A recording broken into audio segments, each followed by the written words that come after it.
இதிலும் விவசாயிகள் கோரிக்கை ஏற்று சப்டிவிஷன் லெவலில் நம்ம அக்ரிகல்ச்சர் கிரீவன்ஸ் டே வந்து செகண்ட் வீக் நடத்துகிறோம். ஸோ லாஸ்ட் மந்த் வந்து நம்ம தேவக்கோட்டை பகுதியில் நடத்தணும். ஸோ இந்த மாதம் நம்ம காரைக்குடி பகுதியில் அந்த கூட்டமானது நடைபெற்றிருக்கு.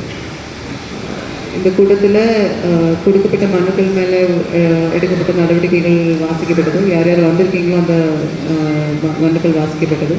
மேலும் அந்த பதில் வந்து நீங்கள் ஆன்லைன்லேயும் பார்த்து எடுத்துக்கலாம். விவசாயிகள் இந்த பகுதியில் இந்த வருஷம் நம்மளுக்கு வந்து மழை நல்லா கிடைச்சதுனால நிறைய பகுதிகளில் நெல் விவசாயமும் மற்ற விவசாயங்களும் நல்லா பண்ணியிருக்கீங்க. அதுலேயுமே வந்து நிறைய இடங்களில் அறுவடை ஸ்டேஜுக்கு வந்துடுச்சு. டிபிசி டைரக்ட் ப்ரொக்யூர்மெண்ட் சென்டர் வந்து வேணும் அப்படின்னு சொல்லிட்டு நிறைய கொள்முதல் நிலையங்கள் கேட்டு மனுக்கள் வந்திருக்கு.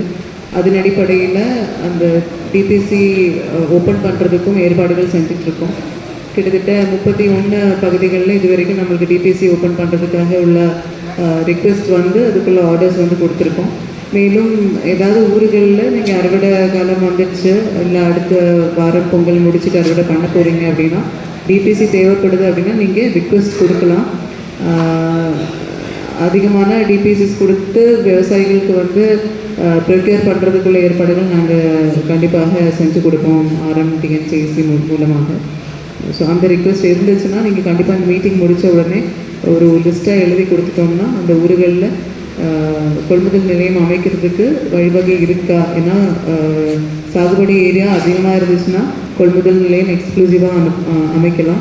இல்லைன்னா பக்கத்தில் எந்த ஊரில் கொள்முதல் நிலையம் இருக்குமோ அந்த ஊர் கூட அதை டைப் பண்ணி கொடுக்கலாம். ஸோ அந்த வாய்ப்பை வந்து நீங்கள் கண்டிப்பாக பயன்படுத்தணும் அப்படின்றத வேண்டுகிறேன். இன்னும் விவசாயிகள் உங்களுடைய கோரிக்கையை வந்து எடுத்து சொல்லலாம்.